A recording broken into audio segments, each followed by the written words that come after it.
let it be. And in my hour of darkness, she is standing right in front of me, speaking words of wisdom. Let it be. Let it be. Let it be. Let it be. Let it be. Whisper words of wisdom. Let it be. And when the broken-hearted people living in the world agree, there will be an answer. Let it be. For though they may be parted, there is still a chance that they will see. There will be an answer. Let it be. Let it be. Let it be. Let it be. Let it be. Let it be. Let it be. There will be an answer. Let it be. Let it be. Let it be. Let it be. Let it be. Let it be. Whisper words of wisdom. Let it be.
There is still a light that shines on me. Shine until tomorrow.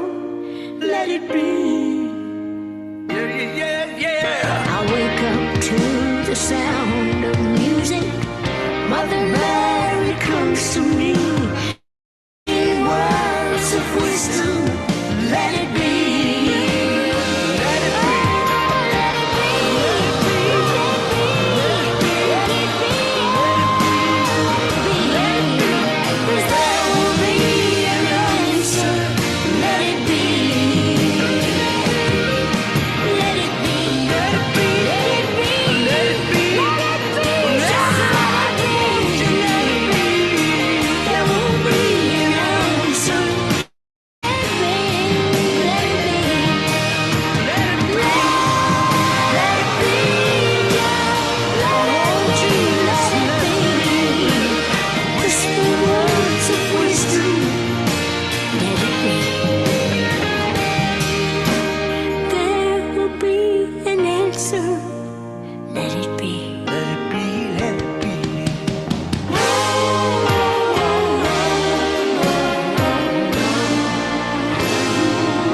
Just let it be.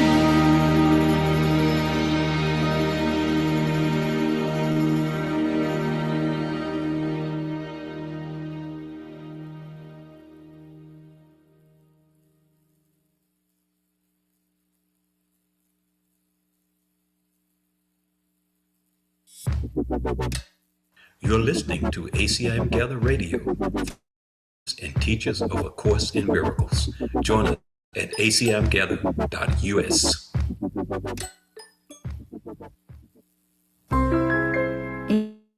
Okay to have just a little, and it's swell to have a lot. On the bottom or in the middle, in a rowboat or a yacht. Love is what we long for, to be acknowledged and to be seen. In the end, does it you're a prince, a pauper, or a queen. The more you give, the more you live. The more you live, your happiness is relative. And if you're feeling like crap, it's time to face the fact. It's your prerogative to be positive. If we become what we believe, then as we think, ye shall receive. So let go of the past, pull your head from your ass. It's your prerogative to be positive.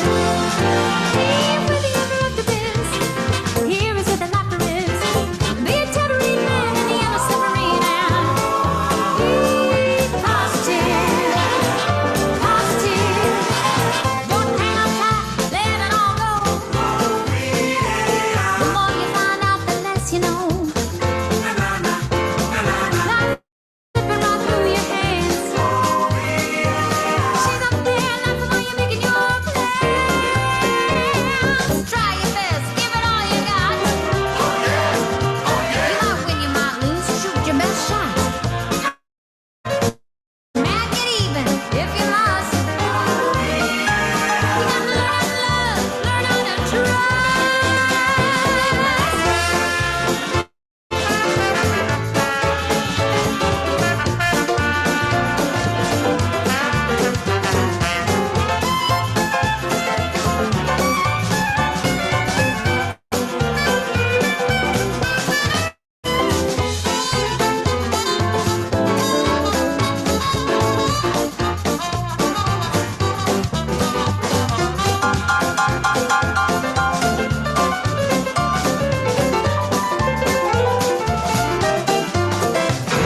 The more you give, the more you live.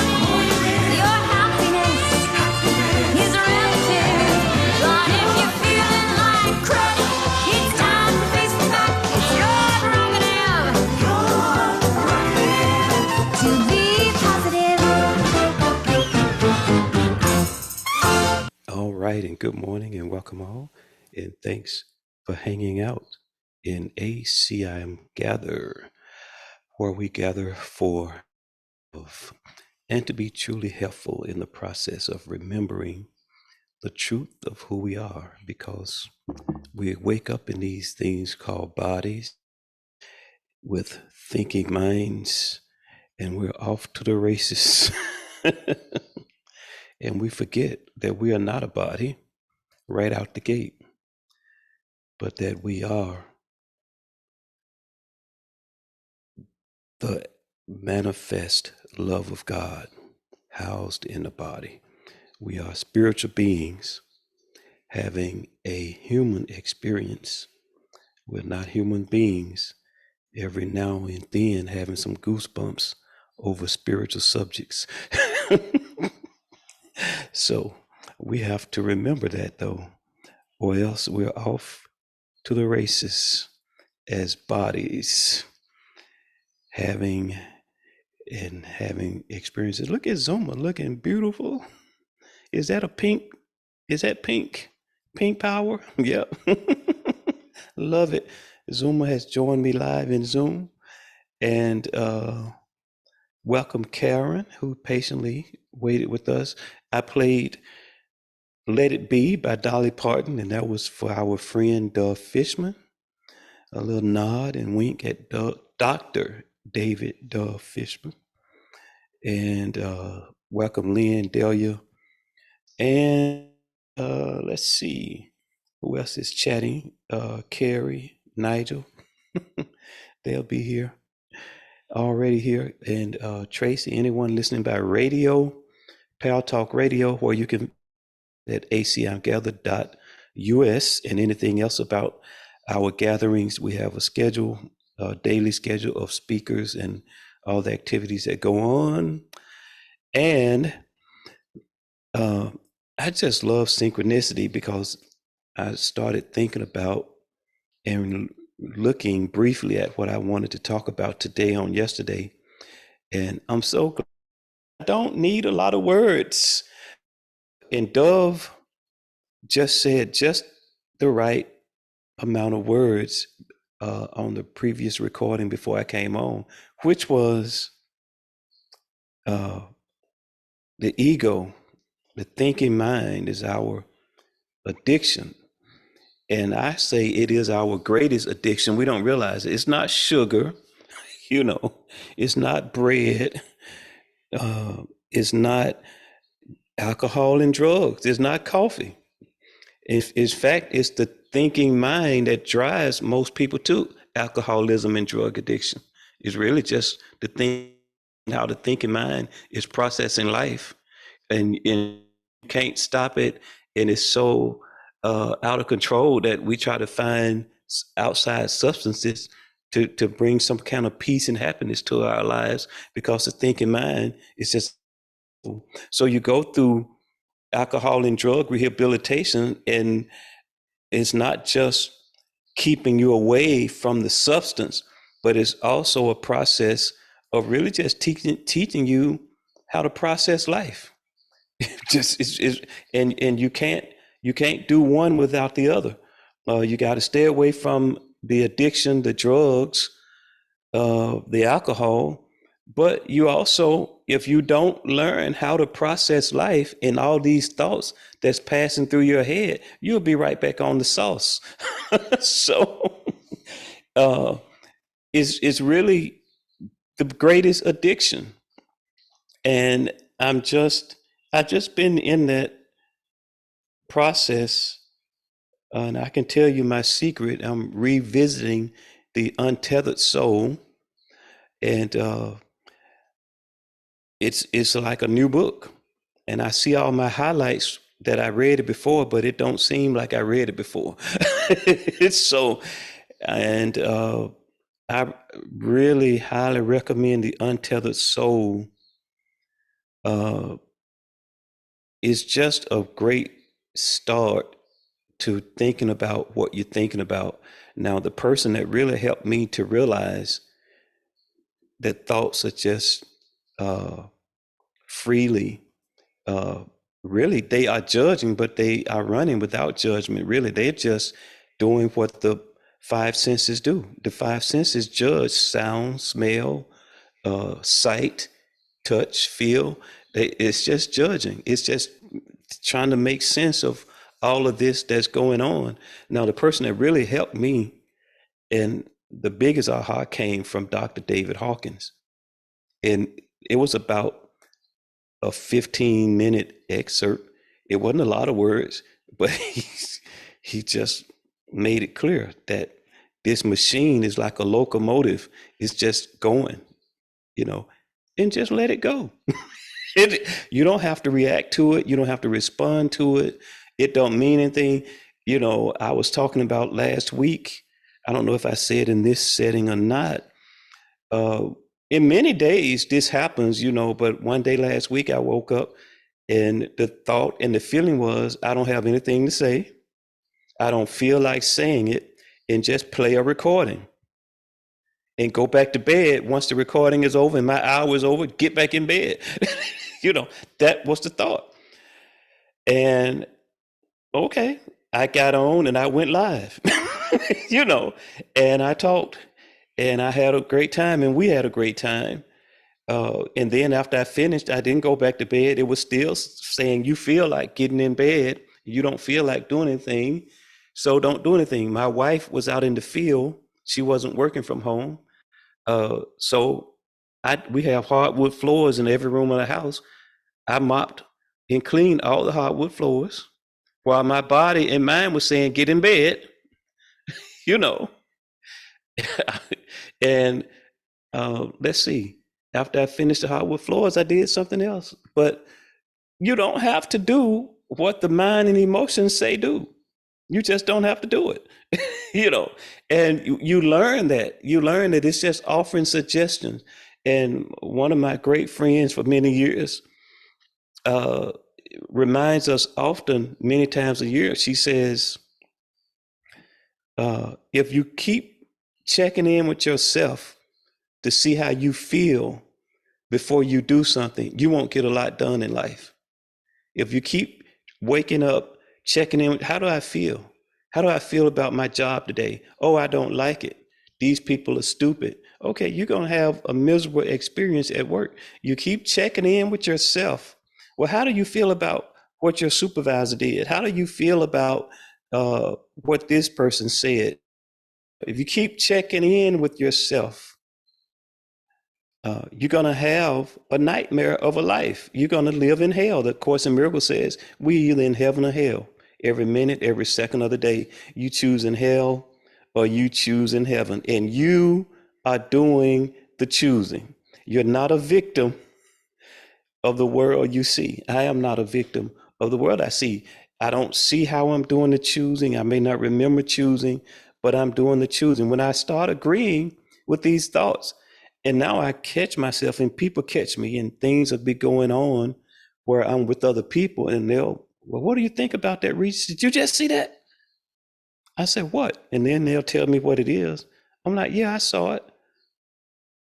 What did you think about it? Nothing. It passed my eyes, but I didn't have a story. I have a suggestion on what it meant, or and most people think I'm lying, but I'm not. I'm getting into that space where the habitual mind is not always activated with stories and judgments, and it can just see. It can. Oh, did you smell that? Yeah, I smelled it.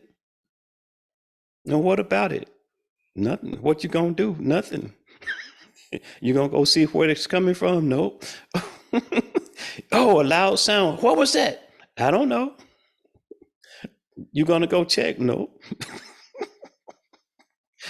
We got burglar alarms, sprinklers, uh, uh, fire alarms. It'll let us know if we need to do anything further. So no, I don't have to check. I'll figure it out someday, somehow. Um, and there it is. I had for some reason, a pillow on the sofa in another room. Uh, I had been sitting there at one time and worked the pillow to the edge of the sofa. And later that day or night, it fell off the sofa and there was a sound. And I'm like, I'll figure it out.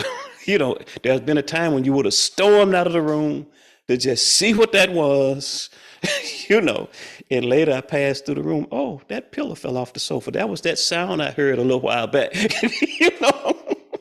So, I mean, you don't have to, and I know that's what we've been trained. It's a habit. It's an addiction that we have to acknowledge the thoughts and the ideas that pass through our head. But it's a habit. It's an addiction.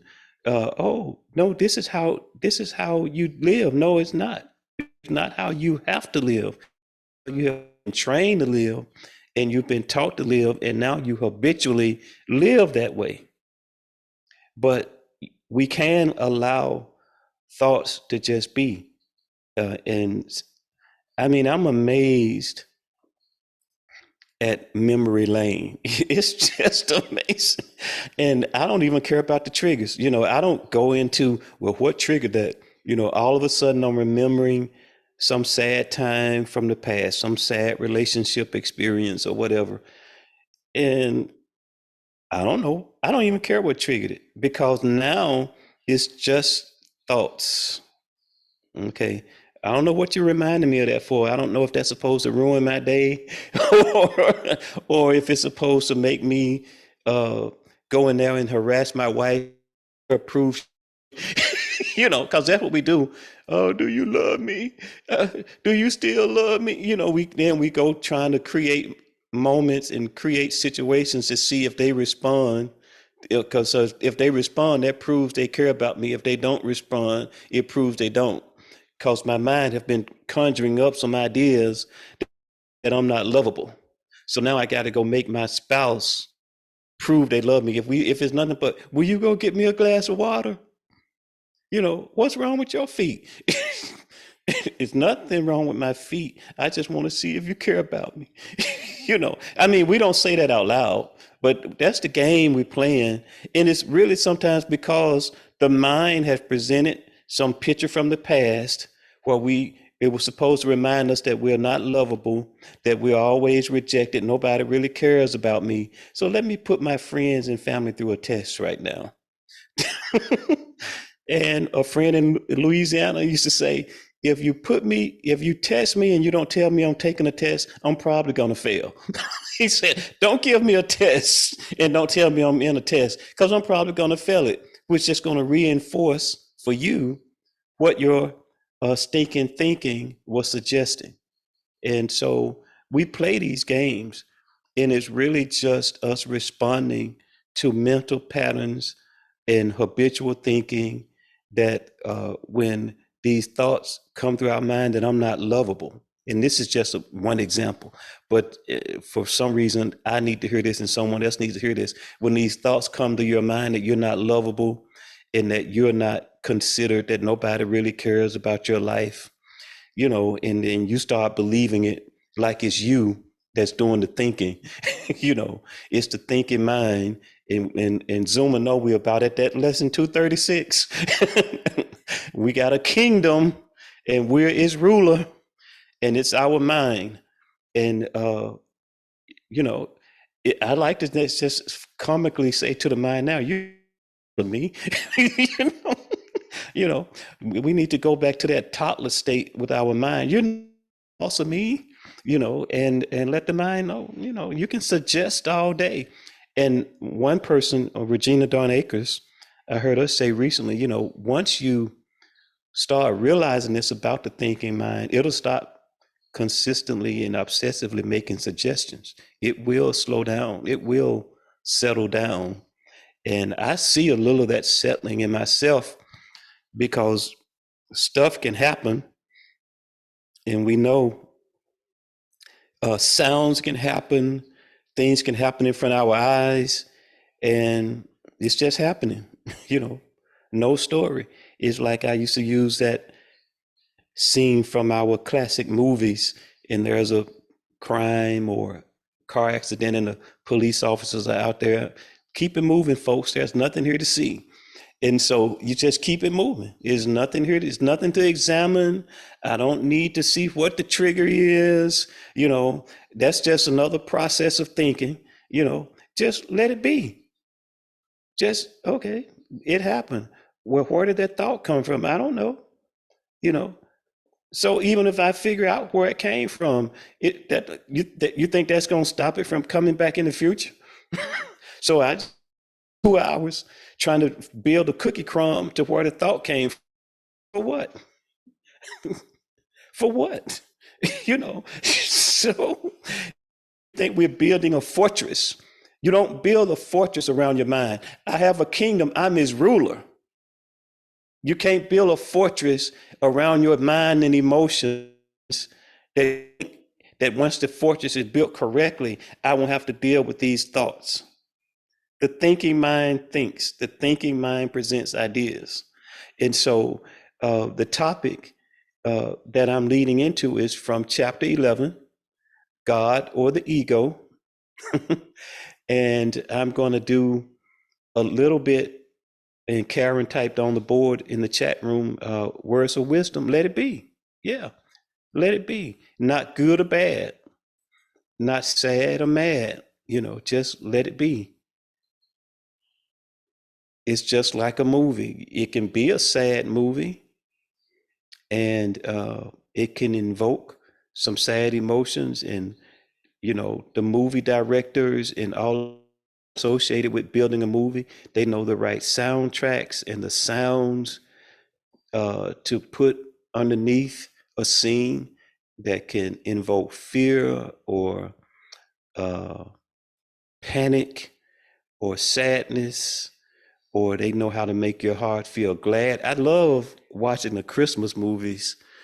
Not that I watch them like my wife, but what I love about watching the Christmas movies more correctly is I start noticing all these Hallmark and various Christmas movies use the same soundtracks. And it's like, just start picking up on, oh, wow, so it's just these little bells or these little tingling, twinkly sounds that they'll put in certain scenes to just set the mood, to put us in an emotional place. They know how to make our heart dance. They know how to make our heart feel uh, just kind of sunken or shocked or sad. Uh, so all of this is studied. It's not new. We act like the Course in Miracles, oh, it's such a new thought. It's not. They've been doing it with movies. They know how to mess with your mind and emotions. They know how to use sounds and scenery to invoke thoughts of sadness or gladness or happiness or whatever. It is a kingdom. It can be ruled. It can be told what to do and what not to do. It can be told to help, and I'm talking about the mind. It can be told, help me remember to mail Lynn this gift. I want to get it to her by her birthday. So the mind can be helpful. It can help us remember to get up and go to work without an alarm. There is a lot of people will tell you, and I'm one that need an alarm clock. I don't always test it because I like to play it safe. So I will use an alarm clock, but I'm really confident if I had to be at the airport, if I had to leave at 4 a.m., I don't think I would oversleep. Because I wake up before the alarm clock. Because what we do, we wake up and we look at the clock. Is it time yet? And most of the time, it'll be roundabout close to that time. Well, I got a few more minutes. And so either you choose to get up or you choose to wait on the alarm clock for whatever reason. But that awareness is there. So the question is, awareness there when I'm sleeping? Yes, I'm aware that I'm asleep. If you think about it, and Karen, she likes me when I remind us to think about what we're thinking about. But is awareness there when I'm asleep? Yes, it's aware. You're asleep, but awareness says it's time to get up. All right, get up, wake up from your sleep. Someone might say, well, were you asleep? Yeah, I was asleep, but I was aware. And I get confused because my wife would do that. Were you asleep? Well, what's the truthful answer? I was aware, but I feel like I was sleeping. So should I say, yes, I was asleep, or should I say, no, I'm awake? So now I kind of get confused on like what's really true. But I'm understanding that, yeah, even in sleep, I'm aware.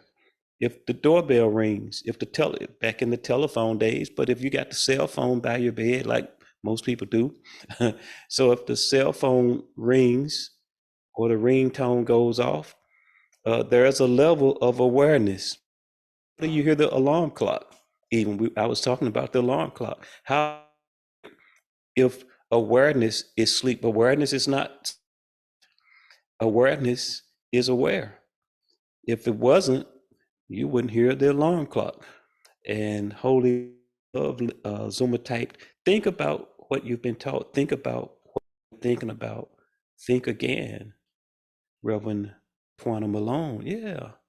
And so we look at these two sections, and I was looking for, I'm like, where do I need to look in A Course in Miracles to talk about this addiction, this thinking addiction, and this idea that I am what I'm thinking about.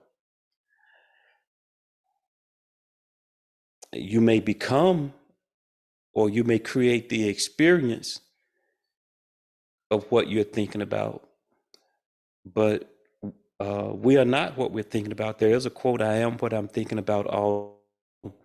You will experience what you're thinking about all day long. You'll gather evidence to support what you think about all day long. If I think about everybody loves Regis all day long, that's what I'll experience. People loving Regis all day long. I have now I have a chorale of singers. I promise you, this is no exaggeration. Even there was a guy now. There this one lady, she said, I'm going to sing your name every time I see you, Regis. So whenever I walk in, she said, yes. And now everybody sings my name. And I was walking through the break room the other day and someone was behind me and they said, Regis. I turned around, it was a guy. So it was one of the supervisors. So everybody, you gotta love it. What do you think about? You will experience what you think about all day long. So, and I love it. I absolutely love it. So it's just funny. You can um, tell your mind what to think. You can tell your body what to feel. You can uh, change the way you look at things, and the things you look at changes. So it's just absolutely amazing. So I'm going to look at the introduction because, in the last year, it's been like, yeah, these chapters are great, these lessons are great, but there's a lot to be said and to be remembered in by the introduction. Yes, Lori says everybody sings Regis now. Yeah. It's so loving, it's so energetic, and it's so uh, innocent. It's so innocent. That's what I noticed about it. That a guy, that a married man, and he's married with kids, and that would be singing my name as well. It's so innocent. It's just the innocence of it, because that's what we are. We are love.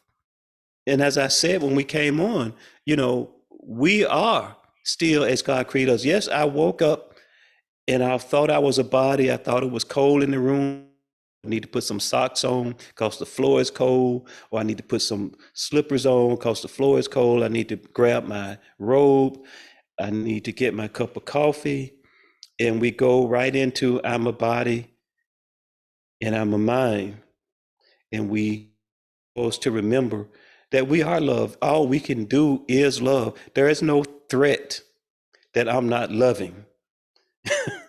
You know, there is no threat that I didn't act and I didn't speak in love. That's an ego judgment.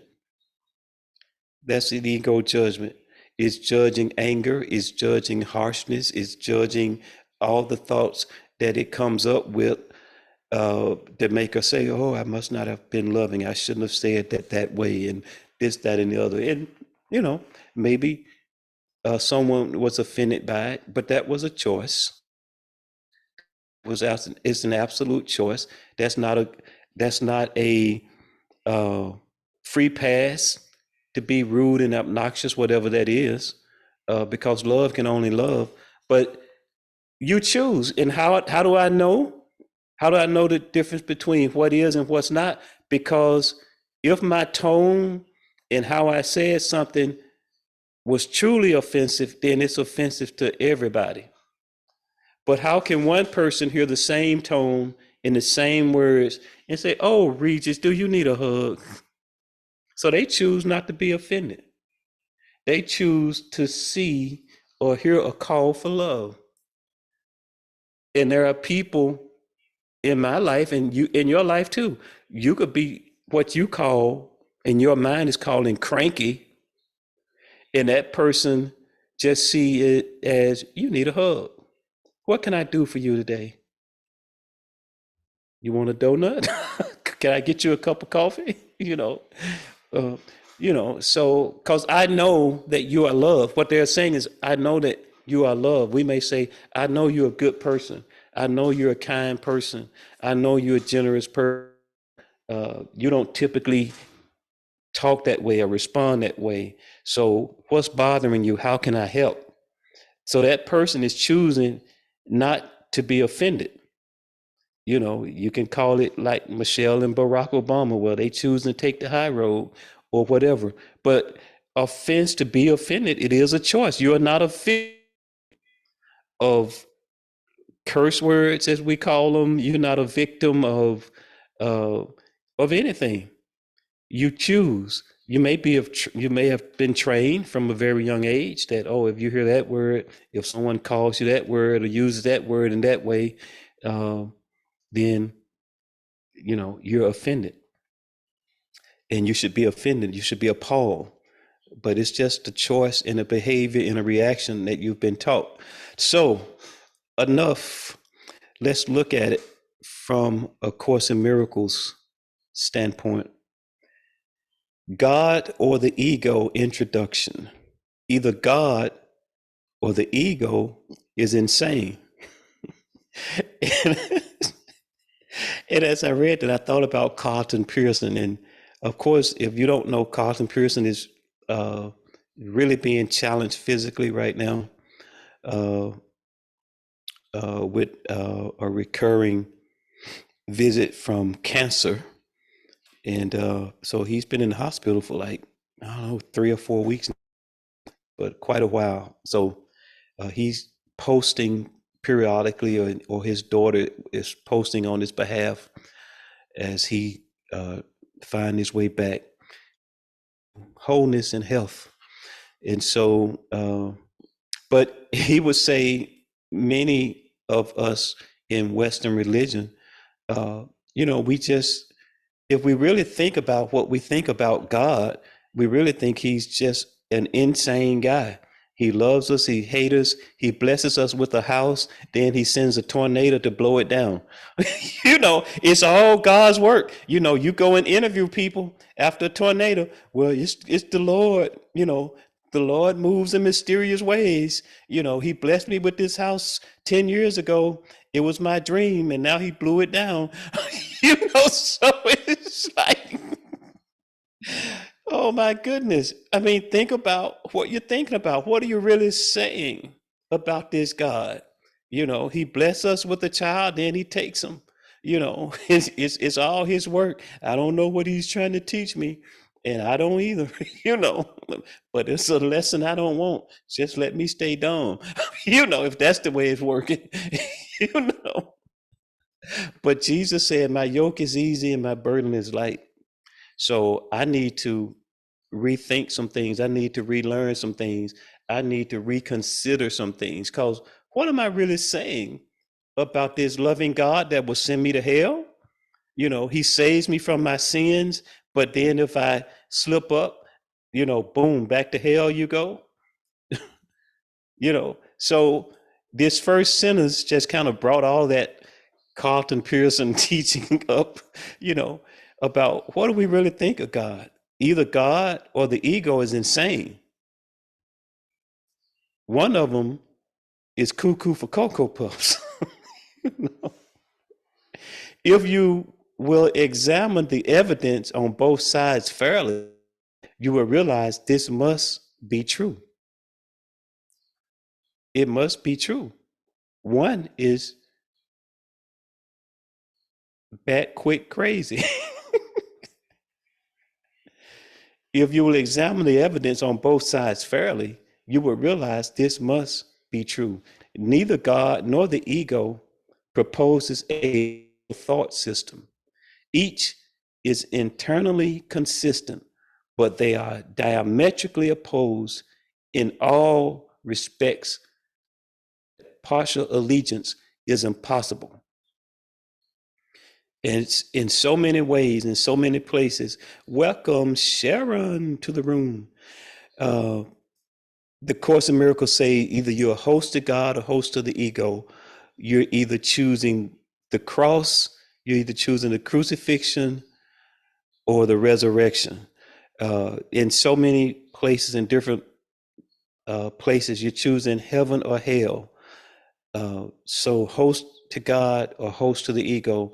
So many places in A Course in Miracles, it keeps reminding us that the ego and God are diametrically opposed in all respects, and you're choosing one or the other.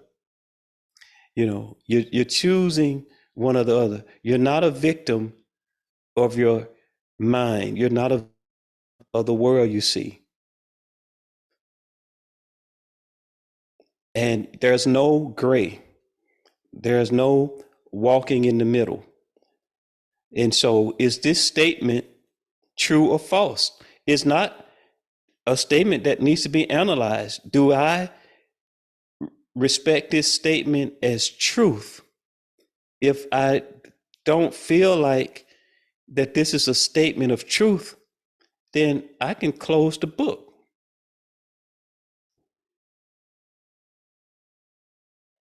And I'm just really delaying time. I'm just delaying happiness. I'm just delaying peace. But as I said last week in Zuma and Karen's Monday group, you know, one of the things that you notice about me when I read the course, as poorly as I read it, when I read the course in these meetings, in these groups, you never hear me doubting the efficacy of it, the truth of it. You never hear in my voice or in my words or in what I have to say. I'm just saying I have to adjust to it. I don't spend time trying to make it adjust and fit in my situation. It don't matter what my situation or my experience has been. Is this truth? It don't matter how I saw it yesterday or how I was raised. You know, is this truth? Yes or no? Okay, then I'm conforming to it. And the New Testament says, be not conformed to this world, but be transformed by the renewing of your mind. So I conform to the truth. I allow my mind to be renewed. It don't matter how long I was wrong, how many years I thought backwards and I did it wrong and I ruined jobs. I quit jobs. I may have relocated from cities. I may have left relationships. And you can go down that road of, if I had known what I knew now. So, okay, but I know it now. I don't have to spend time in, if I had known what I knew now, you know. And Oprah taught me this many years ago, almost in the early stages of the Oprah show, and someone was talking, and they made the statement, you can only be right now. Hindsight 2020, but you can only be the best you can be right now.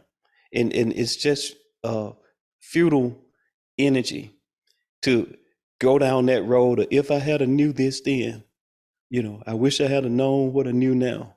You can only be the best you that you can be right now. So I was blind, but now I see. I see now. Wish I had been able to see 5 years ago when we took that trip to Hawaii. No, I can see now. I can see clearly now. The rain is gone. So back to this first paragraph of the introduction that took me down that road.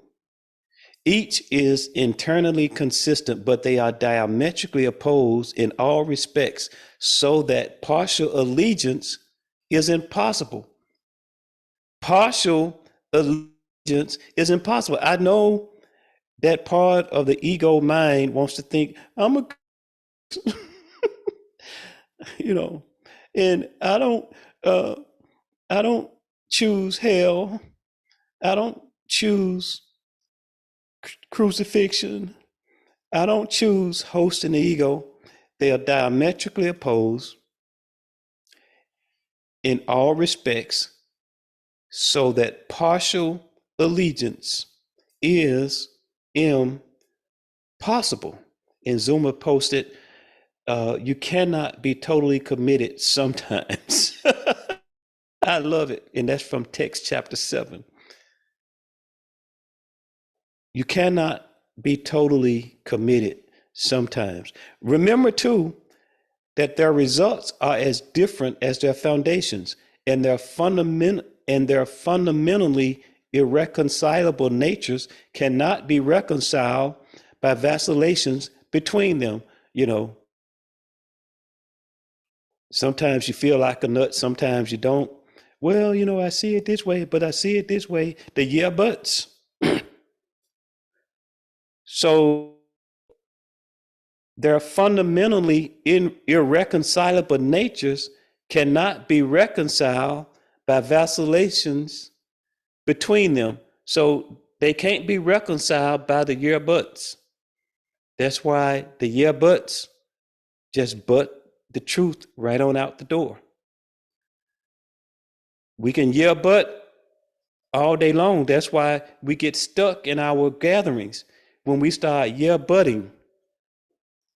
Yeah, but I see what it's saying, but so once we go down that road, if you'll notice, if you start noticing, think about what we're thinking about. You start noticing in gatherings when that yeah, but it may not be those exact words, but when that idea, the yeah, but enters into the room, we just go down a rabbit hole, and we'll be in that rabbit hole until somebody pulls us out and say, okay, well, let's move forward, because you can't reconcile the irreconcilable. I can't reconcile my ego thought system experiences that I have made up with truth. I can't reconcile illusion and what is real. So remember too that their results are as different as their foundations, and their fundamentally irreconcilable natures cannot be reconciled by vacillation between them. That's why I just go with the truth. I don't even spend time with it. I don't even check in with myself in my previous experiences. Okay, that's what it says is true. I either believe that this is spoken by the Holy Spirit or I don't. And often I'll take a step back, and my wife and I will be talking, and I just tell her, find something that you believe. And I'll say that to anybody. I don't, I don't care if you believe the course or not. I don't really care. I really don't. I'm not trying to proselytize. I just say find something that you believe. I don't care whether I think the course is the shortest or the longest path or the quickest path. It don't matter. Something that you believe and believe it. Find some truth. Find the truth presented in a format that you can stop questioning and stop yeah butting and stop playing mind games about having to process and analyze and figure out. Find a truth presented in a way that you can say yes. Whatever it says, yes. Whatever it says, yes and amen. Just yes and amen. And the ego thought system, the habitual mind is right there, yeah, budding. And let me present this. Well, let me present this scenario in your life that happened 33 years ago. Remember when this happened? Yes and amen to what I just read. Yes and amen. Let it be. Let it be so. Let it be said. Let it be so. Remember too that their results are as different as their foundations, and their fundamentally irreconcilable natures cannot be reconciled by vacillations between them. So all this back and forth, vacillating, back and forth, they won't be reconciled. Nothing alive is fatherless, for life is creation. Therefore, your decision is always an answer to the question, who is my father? And you will be faithful to the father you choose. Now, a pastor's wife used to say this many years ago.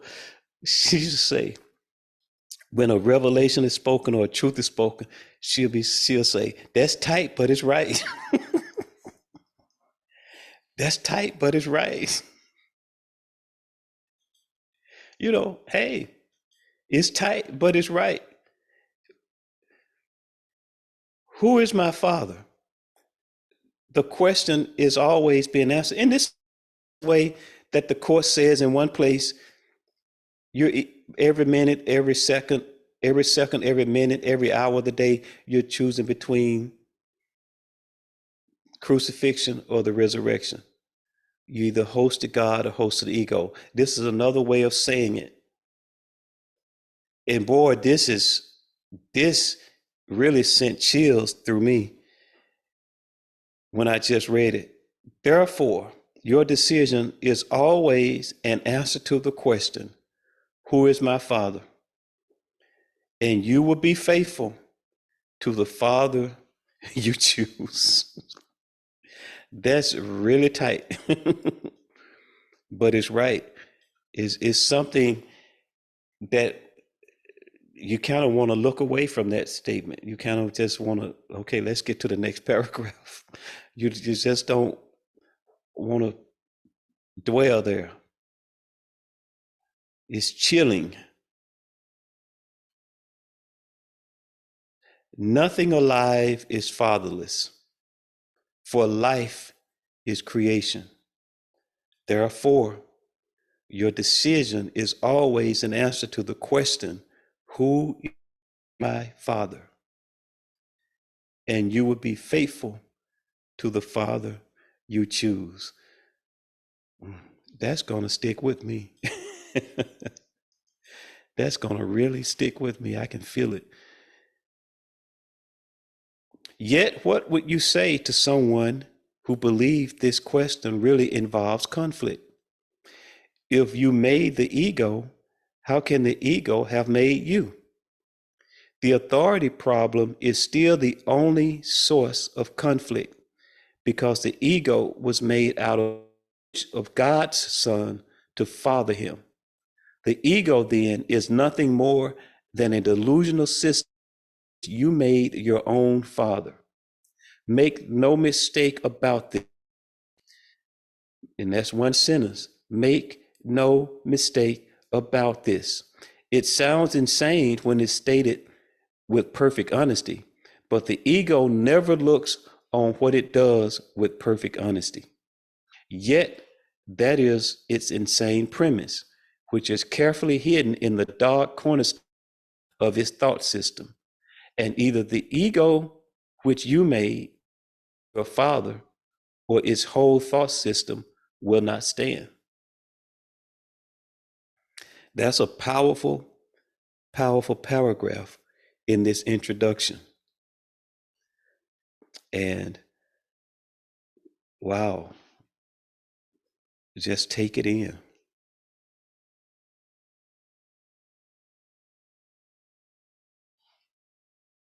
And many times you'll hear me talking about the way the Western world presents Christianity, and I often say the premise is flawed. And if the premise is flawed, everything is flawed. The whole idea, the whole presentation is flawed. Just 1 second, I got a technical difficulty here, and I'll be right back.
All Can't right. hear you at all. Oh, there you go. Okay. So, and I'm glad we're recording in Zoom because I didn't start my recording. So, our fearless leader, Lynn Johnson, will get this posted on YouTube, and we'll be able to get it from there later.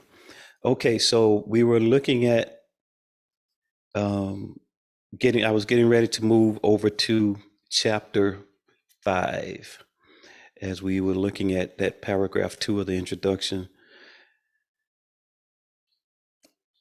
The last sentence, either the ego which you made is your father or his whole thought system will not stand. And as I was saying, I often say about Western religion, Christianity, is the premise is flawed because, of course, well, if you just look at what A Course in Miracles says, you never sin. There is no, so the whole premise of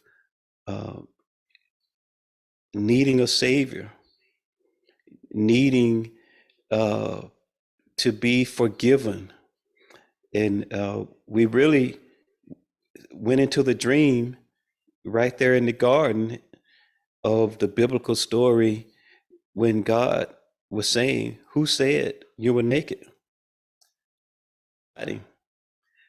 Right there, he was saying, "You haven't sinned," and we have been in this rat race from then to now, trying to reconcile something that's irreconcilable. It's an idea. It's a made up system and way of believing about ourselves, belying about ourselves, as Dove would say, right in the middle. That's just not true. I am still, as God created me, I am the beloved child of God in whom my Father, and it's beautiful that this section says we're choosing fathers in whom my Father is well pleased. Now, who is this Father that we have that don't think we're enough, that we're not enough, that we're not good enough, that we don't talk right, we don't act right, we don't make right decisions, and that hold everything against us and mistakes? What Father is that? I am the beloved child of God in whom my Father is well pleased. So who is this entity, this thing, this idea that kind of floats around in the backdrop of our lives that's not pleased with us? Who is that? What is that? What am I choosing? And so here in this introduction, we'll learn that I'm choosing my Father. I'm choosing to feel unworthy. My Father is saying, "You are my beloved child in whom I'm well pleased. I make no mistakes. Everything I created and create is good, is God."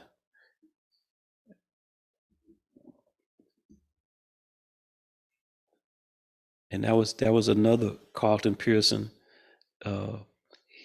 He says good or God. God is, he says, good. The word good is a derivative of God. Everything I created and create is good or God.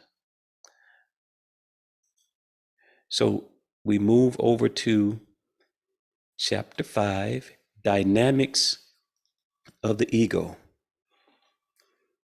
No one can escape from illusions unless he looks at them, for not looking is the way they are protected.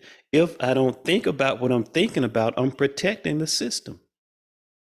If I refuse to think about, if I refuse to challenge myself, if I refuse to allow my mighty companions to challenge me, and I told my wife this before. A couple of times we were talking.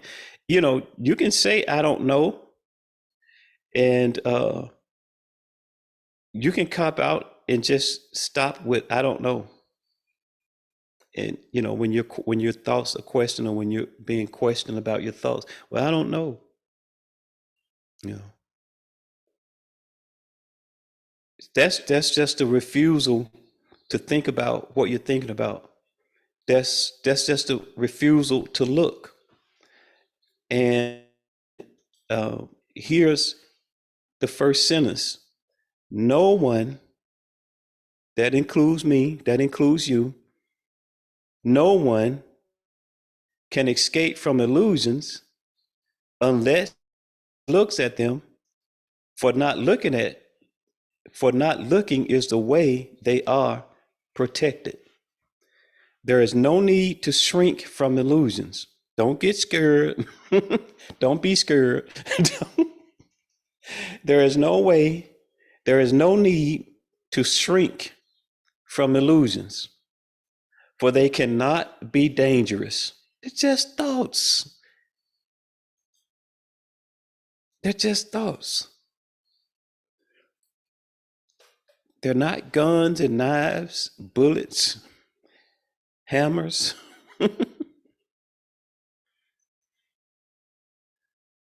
You're not sitting on the paddle on the ledge of a dunk tank, and when you find one and it's you know, you get dropped into the 10 feet of water.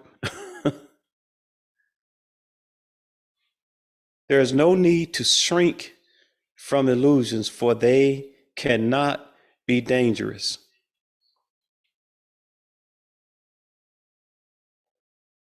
Well, that's comforting. They cannot be dangerous. There's no need to shrink from illusions. They cannot be dangerous.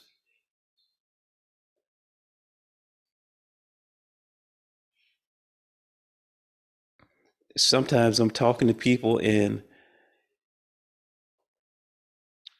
trying to be truly helpful, and you start challenging your friends and family to think about what they're thinking about, and they get so scared. And I'm like, what do you think the consequences are if you uncover a thought and a thought system and an idea that you've been living by that's been undermining your journey here? It's like, do you think somebody's going to slap your hands?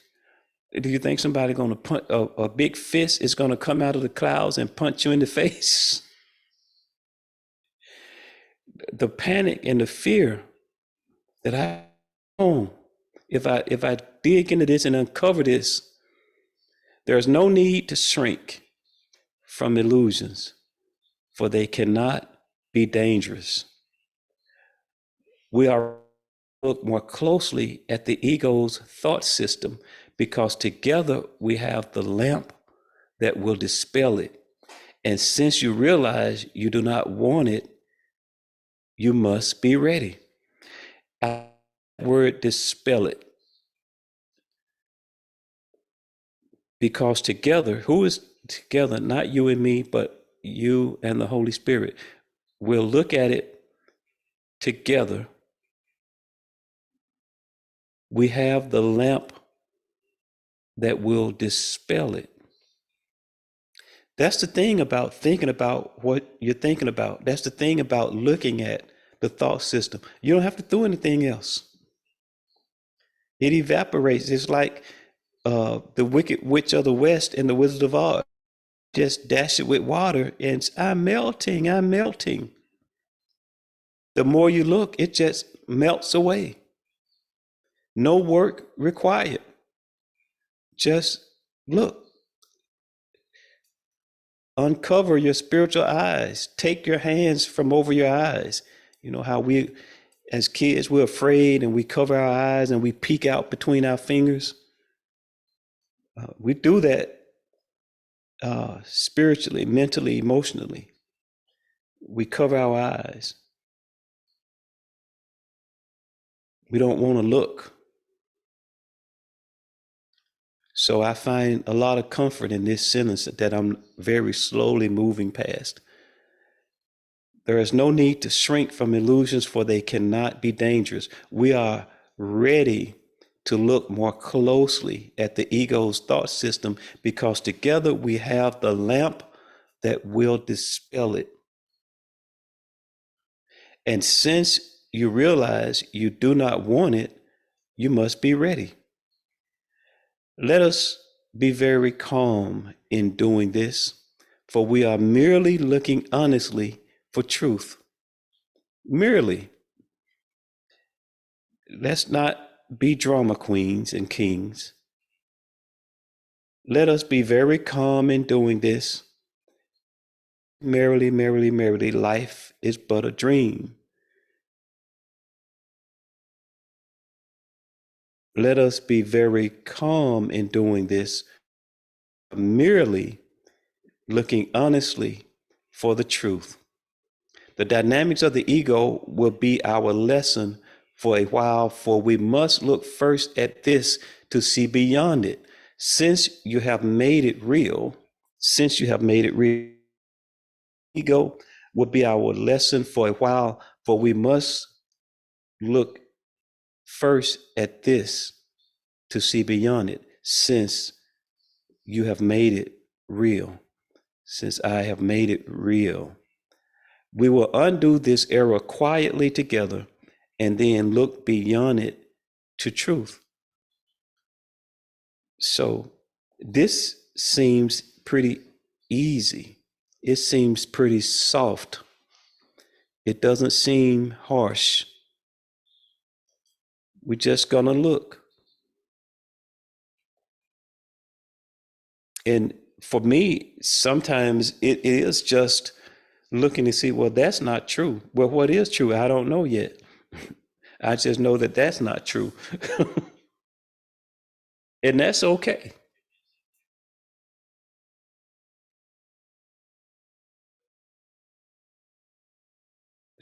It says, look, let us be very calm in doing this, for we are merely looking honestly for truth. I'm just looking for truth. The dynamics of the ego will be our lesson for a while, for we must look first. See, a lot of us grow weary. And because that really spoke to me when I read that this time. That's why I kept going back, I guess. It says, the dynamics of the ego will be our lesson for a while. We get weary. The Bible says, don't be weary in well doing. It's well doing to think about what we're thinking about. It's well doing to be on this journey in process of examining and looking at the dynamics of the ego thought system. And it'll be victory after victory after victory after victory after victory. And we want to have this one big grand Dios day when we'll just poop and there'll be nothing else to look at. And that's just the ego's mantra: seek but do not find. And as I talked about last week, setting unrealistic expectations. We have to have the right expectation. You get in some course groups, in some meetings, and there is inevitably someone there that feels like, and they're beating themselves up because they haven't had this one big awakening moment. And my wife and I was talking about that yesterday. It's very unrealistic to think that you're going to hit some mark and nobody will never be able to get on your nerves anymore. That you're going to hit some mark and you'll never be upset by anything anybody ever says again, ever, for the rest of your life. You know, I don't understand why I just get angry. You know, I don't even understand the statement. because I just don't understand why I keep going down that road, and I get so upset. You just uncovering the ego's thought systems, and to think that you're just going to one day uncover them all. And so from now on, for the rest of your life, however long you live, you will never be able to be made sad. You will never be able to be made mad. You'll never, what? That's seek but do not find. That's just a recipe to be frustrated off and on the rest of my life. Seeking words of wisdom, let it be, let it be. You know, uh, to beat yourself up that you got ticked off. You know, what are you really saying? What is the thought system behind that upset? You're upset that you got upset. What's the thought system behind that? So you're really saying, like I'll say to someone, so you think you're supposed to be perfect? No, I don't think I'm perfect, but you're reacting to yourself like you think you're supposed to be perfect. Well, I don't think, well, wait a minute. Do you think you're supposed to be perfect? Because you're reacting to your mistake like you're never supposed to make one. Think about it. I'm reacting to my life experiences like, oh, I should never get mad.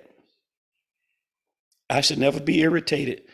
That person just kept talking and talking and talking, and I know I'm supposed to be loving, and I know it's just a call for love, but I was so sick of them talking. I just don't know what's wrong with me. What's the point of all that? I don't understand that. When people go down that road, it's like, what are you doing? It's like, so you think there's some spiritual place in this body, in this world that you're going to arrive at, and nothing will ever get on your last nerve. People will die and you won't be bothered. you know, like my grandmother used to make my mom so mad.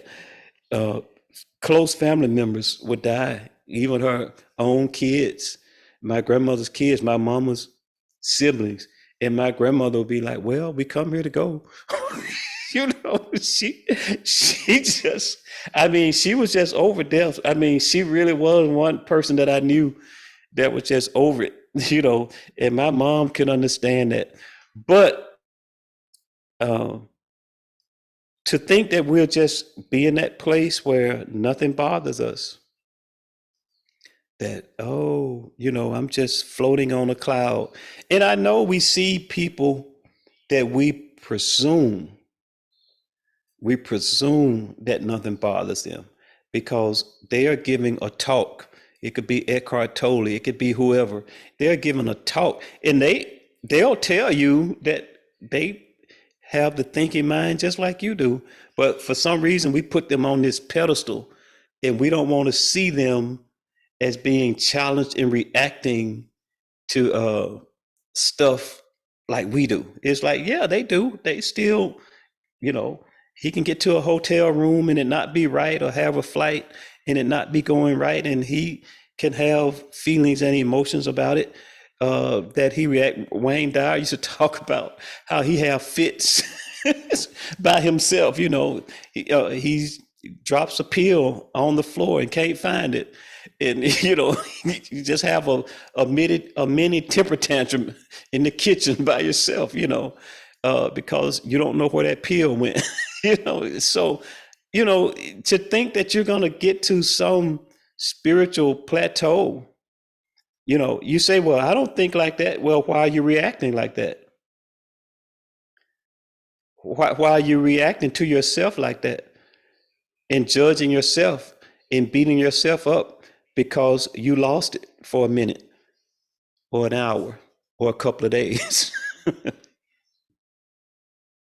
The dynamics of the ego will be our lesson for a while, for we must look first at this to see beyond it, since you have made it real. We will undo this error quietly together and then look beyond it to truth. And this is going to go on for a while. We're just going to keep looking, and we're going to be willing to see. That's why later in the workbook, and we're closing in on our time, later book, we'll be going through lessons that above all else, I'm willing to see. It comes from this, the willingness to see. I'm willing to see this differently. I'm willing to look at this system behind this frustration that I'm feeling right now, this upset, whether that's sadness, depression, anger, rage, sense of abandonment, unworthiness, or whatever. I'm willing to look at this systematic thought system behind this. Why can this be presented to me and it feel so real? Even though it's not, in the moment, it feels like that's all there is. So I'm willing to look at this system, and I'm willing to look at it honestly, and I'm looking for truth. What is healing but the removal of all that stands in the way of knowledge? Wow. What is healing but the removal of all that stands in the way of knowledge? And that's our time. Thank you, Zuma, my sister, our birthday week, for hanging out in the Zoom room with me with the camera on. And Lori Coburn will be right after this.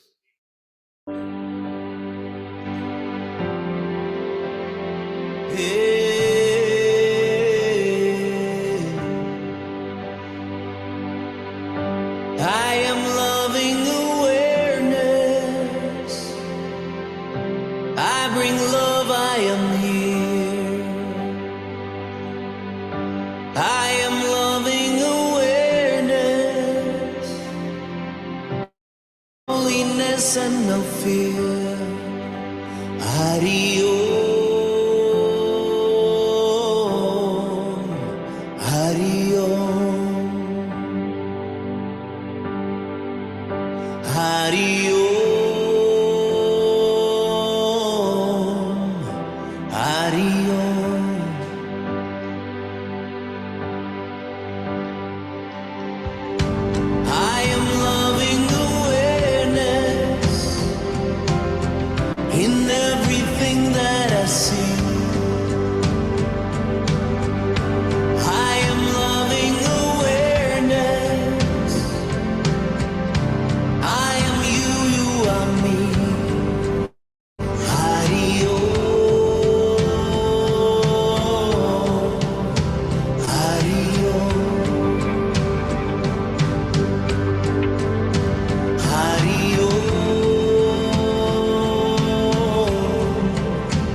You're listening to ACIM Gather Radio for students and teachers of A Course in Miracles. Join us at acimgather.us. The more you give, the more you give, the more you